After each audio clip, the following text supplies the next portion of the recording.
You are going to be addicted no matter what, right? That's your body is built that way. It maintains homeostasis for you. So there's no escaping addiction.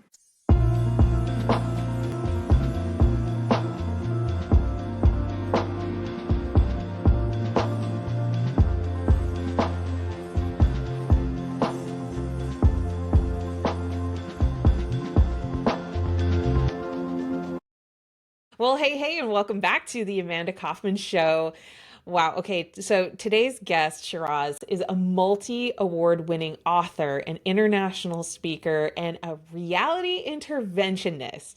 Now, when I heard this term, I had to reach out to him directly and be like, say more about that. I'm so glad I did because I got a chance to see him speaking for a few different people actually, and he's just absolutely wonderful. He helps people permanently rewrite the stories that are keeping them stuck. You know, if you've ever had that feeling like you're smashing the ceiling of your growth, then this is an episode you absolutely have to stay tuned into. Through his transformational book, How to Rewrite Reality, and his powerful programs, Shiraz has helped thousands around the world stop subconsciously choosing hardship and start consciously creating success. His work not only changes lives, it changes the way people see reality itself. Shiraz, when I say it is such a pleasure to have you here on the show, wow, like I can't rave enough about the speaking engagements that I saw because the stories you shared were just so transformational. And Thank I you. just want to get everybody caught up with this whole reality intervention thing. What is that about? So, you know how if someone's doing drugs or doing alcohol, people will have an intervention and say, look, you're hurting yourself, you're hurting the people around you. Yes.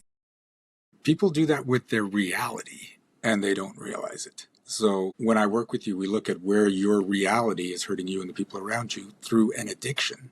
But it's not a physical addiction. It's an addiction to everything just being the way it is. So for instance, let's say, actually one of my clients, I remember he called me up and he's like, I'm sick and tired of something going wrong every day.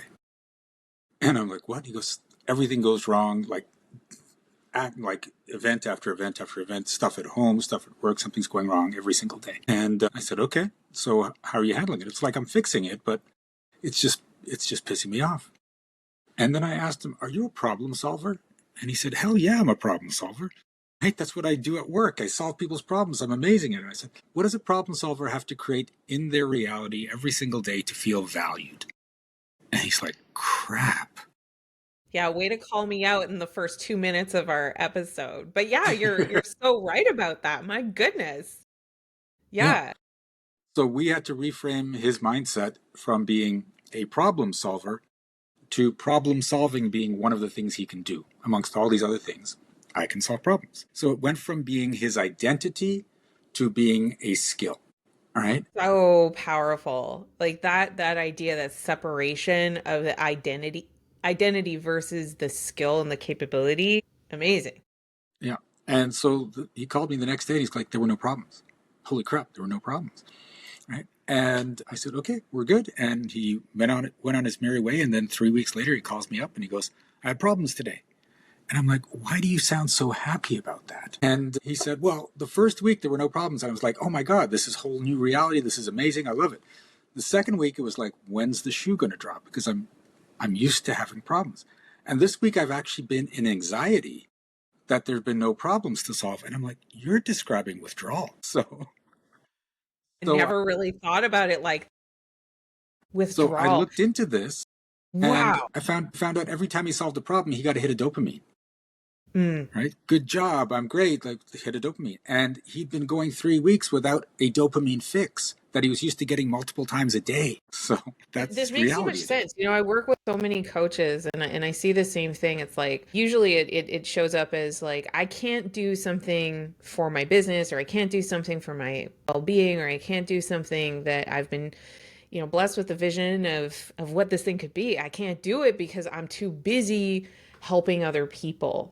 Mhm. Right. And so you're speaking like right directly to this major bullseye of, well, it's because your identity is so wrapped up in being the helper and always Yes. being at the beck and call of everybody around you that I think that characterization of an addiction cycle is what had me so excited about having you on the show because you're I've never heard somebody describe it like this, but I just as a coach, it made the last 10 years make a lot of sense around like, that withdrawal thing. Like, what would you say to someone who's like, okay, I've really been trying to change and I'm experiencing maybe that setback. Maybe I am addicted to that identity of always being the people pleaser or always being hyper available or maybe even always being broke, right? Like, what would you say to that person who's maybe doing that first few weeks of meaningful change? They hit that wall, I guess, that withdrawal sort of thing. What would you tell them to focus on next? So the first thing is to acknowledge, well, this is an addiction and I'm going Mm, through withdrawal. So rather than judging yourself and punishing yourself with emotionally, sometimes physically, and they'll go like do hard workout or something like that just to punish themselves. This is part of the process. If you were working with someone that was on alcohol and they were going through the withdrawal symptoms, you wouldn't say, you know what, suck it up. It would be like, okay, I know you're going through some stuff. We're going to get through this together. We just have to mhm. go through it long enough that the withdrawal goes away and now it becomes your new reality. And the more loving conversations you have with yourself, especially when you fall off the wagon, okay, you had a setback, let's get you back on there. It's another setback, let's get you back on there. Then you will overcome the withdrawal quicker. And just to your point where you said helping people, when it's helping people, like problem solving for yourself, you get dopamine hits. Helping people, you get dopamine and you get oxytocin, which is like the love chemical. So it's an even more powerful addiction because now you feel like you're getting love as a reward every time you help someone. Mm. So it's a tough one to break out of. Yeah, yeah. And especially in our space, I a few years ago was working with a client and it was apparent that they were getting a lot of the validation that they were seeking. We all have human needs. Like we all want that validation, we all want that acknowledgement. But it became really clear that they were receiving so much validation from their business and their business Mhm. connections and their relationships. And they were starting to equate, like, I get paid this much, and that means I'm getting that much love and recognition. And I remember saying to my client, maybe this was not the most eloquent thing, but I said, hey, look, if you want validation, to build a business, get a puppy, because they're going to just love you unconditionally. And businesses are full of roller coasters, they're full of challenges. There's a lot to figure out, and it is Mhm. figure out a bull, but Yes. it is a tough puzzle, and it's a little different than just getting that I love that the hit on the hormones that are going to help you be pretty addicted to it. It is why it feels good, but it's also just like be aware of like where are you getting that pleasure from? Yes. Yeah. And if you are a problem solver or you like to fix things, that's a big problem in a lot of businesses because I look at these two things you can have in your business. You can have problems or you can have challenges. Right now, with a problem, what happens is you're going along your merry way and a problem comes down and everything's like, oh crap. And you solve that problem, you come back up. And you get your dopamine hit by getting yourself out. And so a lot of people are doing their business, creating problems, coming out, and it feels great. I solved another problem. I solved another problem. Mm. Challenges are you're going along in your merry way and you say, I want to get to here. So now how do I get through this? And you get your fix when you get up here. So you're still getting a fix, but it's getting a fix from an upward momentum rather than down and come back, down and come. Oh my gosh. And like that down and come back and that down and come back. Like that actually is a slow downhill, isn't it? Because you're always getting that pump on the other side of each of those divots. But the universe is always expanding. I'm always saying never forget the second law of thermodynamics, which is a super nerdy way to say that the world and everything is tending towards more complexity always, right? Like that's the nature of expansion. And it's the nature of expansion of your mind as well, is like you start to pull in like more details, more. So that recovery, it strikes me that it would be like, yes, you're recovering, you feel good because you've got that upward tilt, but the reality is because everything continues to expand, then you're always coming up just like a little lower than baseline every single time, is kind of a way to think about it if you don't have that growth trajectory. I love thinking about it as challenges as opposed to problem. I had another coach actually who said replace the word problem with puzzle. I'm working out a Yeah. puzzle. I'm like, Okay. ooh, that takes some sting out of things. Yeah. Love that. Well, so Shiraz, you actually help a lot of entrepreneurs with smashing the six-figure ceiling, and Yes. especially working with female entrepreneurs, which is amazing. Thank you. and not common for a gentleman to focus on helping women. I love that. What drew you to that mission, to wanting to help women entrepreneurs particularly? Well, the funny thing is that without even targeting anyone, 80 to 90% of the people that showed up in my workshops were women. There you go. And so there was that. And then I just find that women are more receptive. They will take this path and realize that the changes they can make, whereas men are looking for an external problem to solve. Women look more for the internal problem to solve. Interesting. Yeah. Yeah, fascinating. What do you, I'm guessing you maybe have a hypothesis on this. Why? Why is it that women tend to look inward versus the more masculine tendency to look outward? I think it's just from like it's I would say biological, but it's in the masculine energy. It's more about taking the action, like going way back to just like the men were out there hunter gatherers, the women were nurturers, and the nurturers are the more internal thing. How do I make you feel good? It's more about the feelings. The men still are driven by feelings, but it's the feelings of the conquest, of the accomplishment. So it's a different thing. And so it's where that energy is. And so to get women more successful, there's got to be a dip into the masculine for conquering the challenges while staying powerfully in the feminine, so that you're nurturing. And for Hmm. men, it's the opposite. It's moving into the feminine so you can hit that spot and be more nurturing while staying in the masculine for what you're trying to achieve. And when you do that, it's amazing because now you're appealing to both sides. People are connecting with you in a deeper way, Mm. and you'll create more success all around. And it's all just in which are you more attuned with, the masculine and the feminine. And there's got to be like you don't ever want to be fully on one side or fully on the other side. There's got to be that crossover so That's a that you're more common relatable. misunderstanding about the whole masculine feminine energy piece of things is that, we tend to bias towards all or nothing, black and white, male Mm-hmm. or female. Like it's a simple way to look at things, but the truth of it, I totally agree with you, is that it's somewhere in between. It's a little of this for that and a little of that for this, it's more nuanced, I think. Yeah. And once you get that, and once you get that that's okay, because a lot of people have that fear. Like I've worked with women that's like, I don't want to be in the masculine energy. And I'm like, that doesn't, slipping into some of that does not suddenly take away from your femininity. It's an addition to your femininity. So you can Hmm. be fully feminine and powerful in that sort of masculine way of going after your goals. Hmm. So it's Yeah. and this is where the thing is, because people keep coming from this, well, if I have to go masculine, I have to give up feminine, or if I have to go feminine, I have to give up masculine. It's like, no, you're just not using your full potential, you're using part of Right. And staying in fear about accessing another part of yourself. Because that's the thing is it really is a true expression, a more full expression of your capacity. That's all that it is. I personally really struggled with this because I tend to get very mathy. I tend to go like I have vibe with a lot of masculine energy as a woman.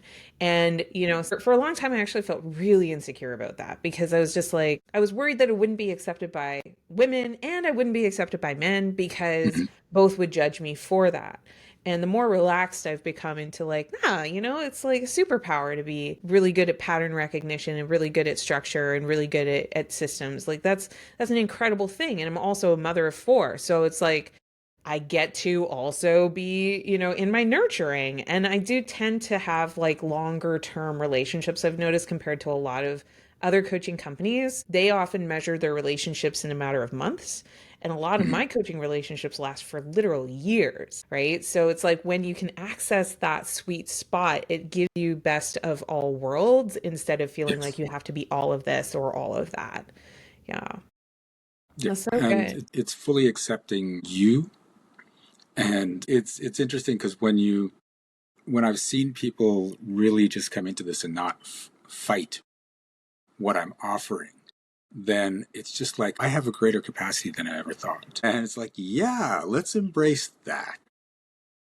Exactly. Yeah, it can feel like a quantum change, and like the story you just shared of your client, just one day there were fewer problems simply because of the shift in the perspective about the need for there to be problems. Like that's very powerful stuff. It has nothing to do with your calendar or your wallet, but it does really affect your fulfillment and your effectiveness as you move through the world.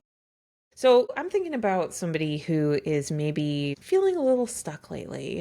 Mhm. This has been a really interesting season. I'm hearing a lot more reports of people being very frustrated that what didn't work, or sorry, what did work in the past with marketing and scaling and growing a business is just not working as well. A lot of people being really frustrated with, just to quote my clients, the way the world is these days, which is such like a broad, thing. But I'm hearing it more and more and more in 2025 at the time that we're recording this.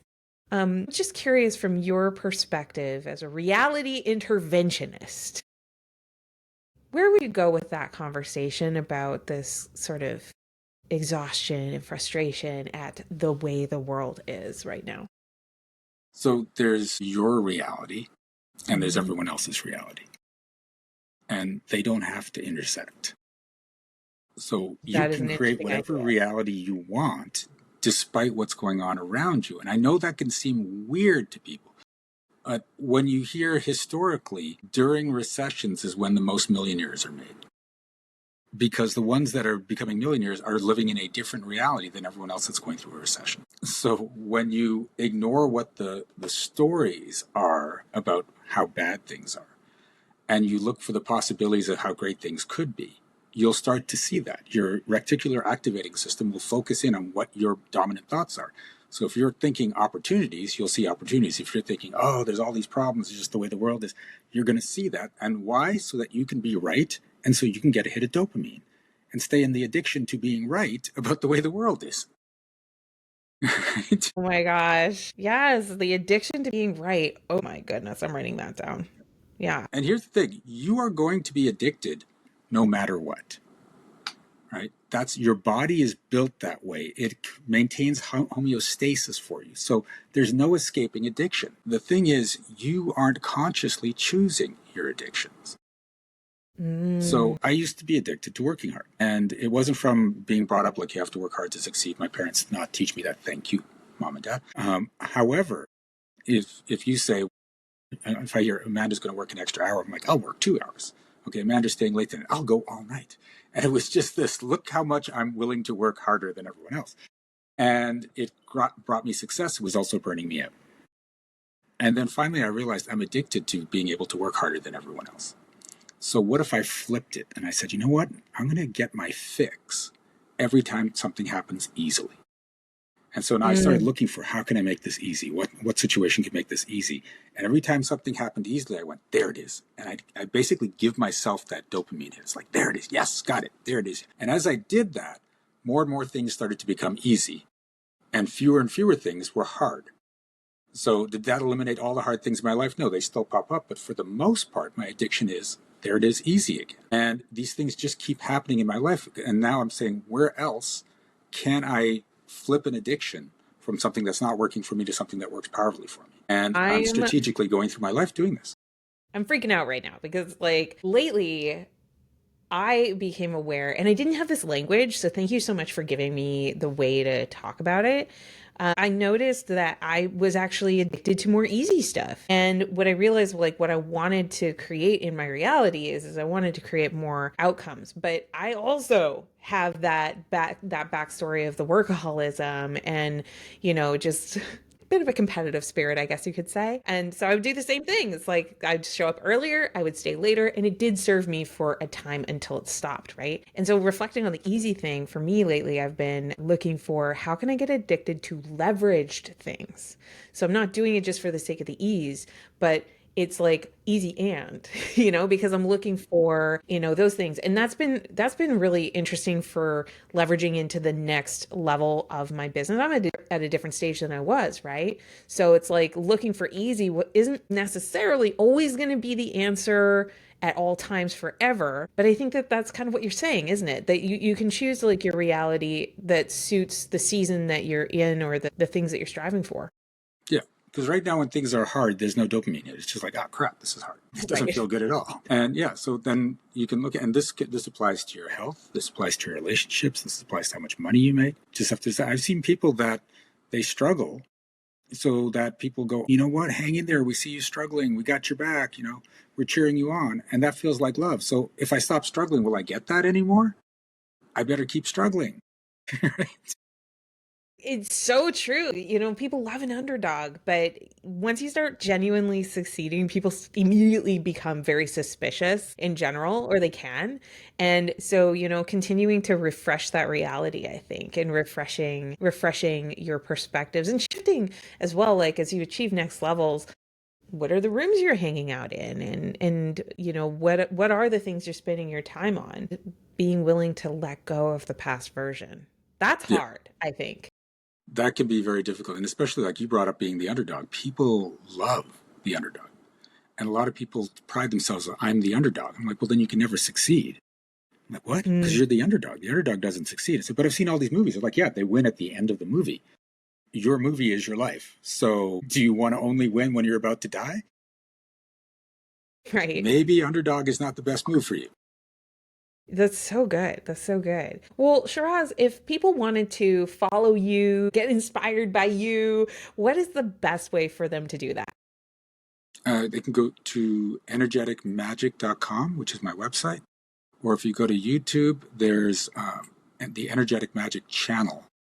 And on that channel, I have over 800 videos. Actually, I think it's at 900 now, where I'm working with people. And when you see the insight they have, it'll shift it in you as well. And so I have clients that go to this every day and get a belief shift, is what we call it, that pulls them out of a specific addiction so that they can create a better life. That's incredible. And dear listener, when I tell you that it's a rabbit hole, yeah, it is. And it's awesome. Like you should definitely go check it out especially if you've been in a cycle of stuck. Shiraz, thank you so much for joining us today and sharing Thank your you, Amanda. wisdom. It was such a pleasure. This was fun. I had a Yeah. great time.